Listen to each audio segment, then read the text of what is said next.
একদম জিভে জল আনার মতন রেসিপি। এটা কি বানাচ্ছি বলো তো? এটা হচ্ছে চিকেন ভর্তা।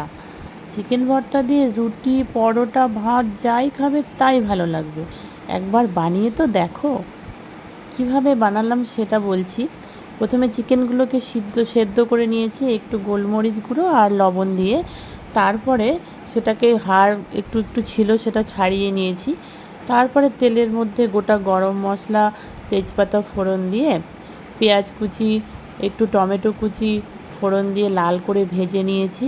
তারপরে রেগুলার যেগুলো মশলা হয় সেগুলো সব দিয়ে দিয়েছি, যেমন জিরে, আদা, লঙ্কা বাটা, সমস্ত কিছু দিয়ে ভালো করে কষিয়ে নিয়ে তারপরে চিকেনগুলো দিয়ে দিয়েছি। চিকেনগুলো দিয়ে আরেকটু নেড়ে চেড়ে কষিয়ে নিয়ে তারপরে জল দিয়ে দিয়েছি। জল ফুটে এলেই ওপর থেকে কসুরি মেথি ছড়িয়ে নামিয়ে গরম গরম পরিবেশন করুন।